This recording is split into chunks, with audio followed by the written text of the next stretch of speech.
Hey folks. So, there's this post I've seen floating around social media lately that poses the question, if you can only pick 3 of these powers, which ones would you pick? I've seen a lot of answers so far, some that are good and some that are less good, but that's besides the point. My goal today is to find the best possible combination of these powers to get the most out of our 3 choices, and explain why I chose these powers in particular. In order to do that, I'm going to arrange the powers into a tier list based on their strength, practicality, and of course some personal preference. Also, stick around till the end of the video for the question of the week, and your chance to win a $25 gift card of your choice. It's a new thing I'm starting to get a bit of feedback from the viewers, as well as give away some cool stuff. All you've got to do is subscribe, share the video, and leave your answer to the question of the week down below. It helps the channel and also gives you the opportunity to win some great prizes. More details in the description. Now back to the video. Alright, before we get into the ranking, I want to lay down some ground rules to avoid any confusion. First off, I'm going to assume that we're the only person with superpowers in this scenario. Secondly, I'm also basing the superpowers off of stuff we've seen in the comics and other forms of superhero media.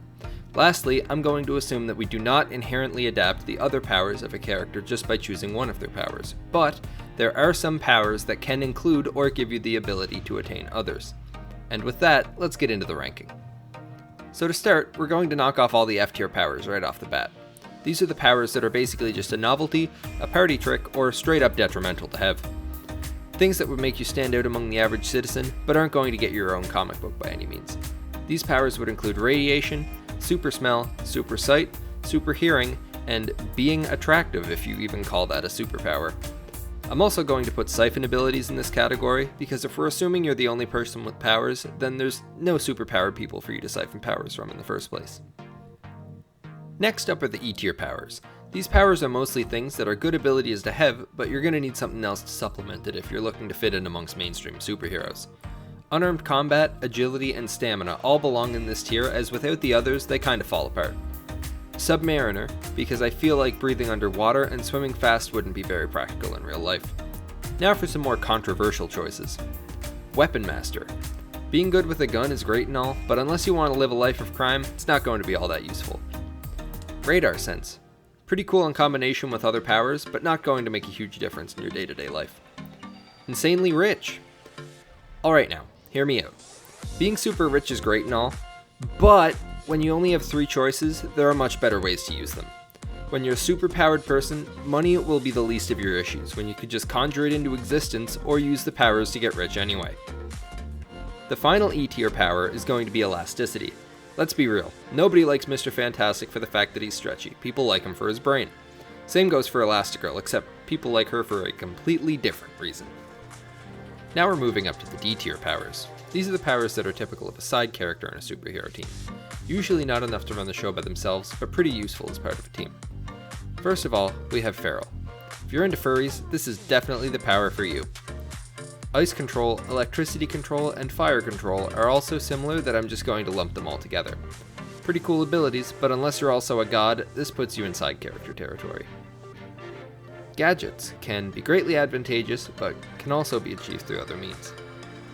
Size manipulation. Pretty cool power, but there are more useful ones out there. Most useful if your performance is lacking in the bedroom, if you know what I mean. Blast power. Despite sounding like a bad Chinese translation, it has the potential to be very strong, but is hindered by its impracticality. And to top off the D tier, we have Chameleon. Great if you're looking to avoid attention, however there are other powers on this list that do the same thing but better. On to the C tier powers. Now we're getting more into the guys that get their own movies. These guys may not be the strongest on the team, but they can definitely hold their own nonetheless. Powers of this level include Flight. Who wouldn't want to fly? The only reason it's C tier is because it's included amongst other powers higher on the list. Super Strength. Pretty much in the same boat as Flight. Cool power, but is included in other powers higher up in the list. Same goes for Super Speed as well. Implants. Can be interesting in certain circumstances, but are basically just man-made superpowers. Force Field. Powerful if used right, but again, not something you're going to use every day. Invisibility. Cool in comics, creepy in real life. People picking this should not be allowed within 500 feet of schools. Shapeshifter. One of the more practical powers, but similar abilities are included amongst other powers. Weather control. Ideal if you're looking to become a tool and or weapon of the government.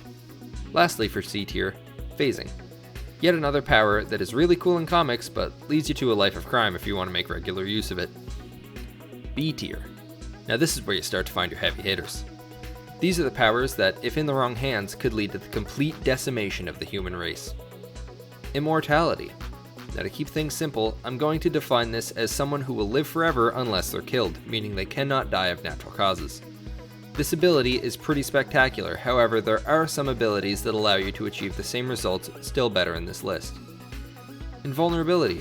While it would be amazing to be impervious to all forms of damage, there is still one major problem. In comics, there's a history of characters who are invulnerable needing to go under the knife for one reason or another, and nearly dying because their skin cannot be cut with a scalpel. Vampirism.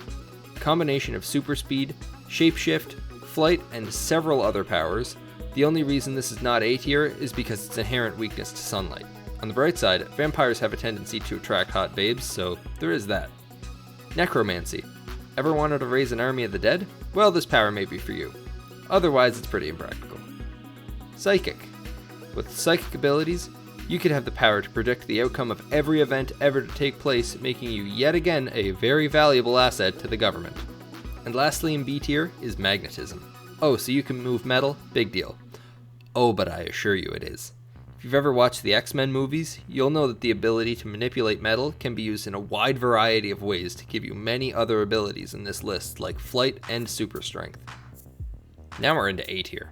These powers wrap multiple abilities into a single package that allows you to have more abilities in total while still technically only picking 3. To start off, we have the power suit. May not seem like much, but remember, we're basing this off of other things we've already seen superheroes have. Iron Man's suit gives him the ability to fly, shoot energy blasts, shoot lasers. It gives him super strength, near invulnerability, better hand-to-hand combat skills, an arsenal of weapons with auto-aim, the ability to reshape his armor, as well as having an AI that does a lot of the work for him completely built in. That's why it's A tier. Telekinesis. The ability to move objects with your mind would be one of the most useful powers to have in day-to-day life, as it speeds up the majority of menial tasks that one does in a day. That's beside the fact that you could literally level buildings with your mind, which is also pretty neat, I guess. Healing. Accelerated healing may seem like an underrated power, until you realize that you're literally unkillable if you're basing your power off of what we see in the comics. With your regenerative abilities, your body can grow back from a single cell. You will never need to worry about sickness or disease, and the only downside is you likely won't be able to get drunk, since, as a side effect, your body can instantly cure the effects of alcohol. Lastly for A tier, we've got teleportation. With the ability to go anywhere instantly, the possibilities are infinite. You can be at home on the couch 1 minute, then on a beach in Cancun the next. The only reason it's not S tier is because there's something in S tier that does many things, including teleportation. S tier. These are the best of the best. All these powers include multiple powers in one, making you a one-man superhero team. This is where you go from just a superhero to basically a god. For the first S tier power, we have magic. Now there are many different forms of magic, but the most prevalent in comics is the kind used by Doctor Strange, so that's what we're going to base this off of. It gives you the ability to teleport, warp time, summon weapons, access alternate dimensions, and much more, making it an easy candidate for the S tier. Next up is intellect. This may seem underwhelming, but if we're going off of comics, it is anything but. Superior intellect gives you the ability to create things that would otherwise function to give you superpowers, like how Tony Stark created his Iron Man suit, or, I don't know, invented time travel? S tier. Lastly for S tier, we have psionic, which is literally all the abilities of telekinesis, telepathy, and psychic combined with the added bonus of being able to bend reality with your brain and will things into existence. S tier. Now that we're done with S tier, I guess it's time to wrap everything up, right? But wait, there's still another power left. Where can this go if it's not already on the list? See, the thing is that this leftover power is divine power. This power makes you a deity, a literal god amongst men. It's effectively too overpowered for this list, which is why it gets a rank of its own. S+. With this ability, you can be omniscient, immortal, invulnerable, psionic, magic, and basically all of the other powers in this list combined, all with just a single ability, making it by far the most powerful on this list. So to answer the question at the start of the video, if I could pick 3, which ones would I pick? Well, my answer is divine power, intellect, and magic. With the combination of these 3 powers, the potential is truly limitless. Now I have a question for you. If you could use any single power between A tier and F tier, what one would you pick? Alright, this is really where I'm going to wrap things up. I hope you enjoyed my picks. Let me know what you would change in the comments below. Don't forget to subscribe, share the video, and leave your answer to my question in the comments for your chance to win a $25 gift card of your choice.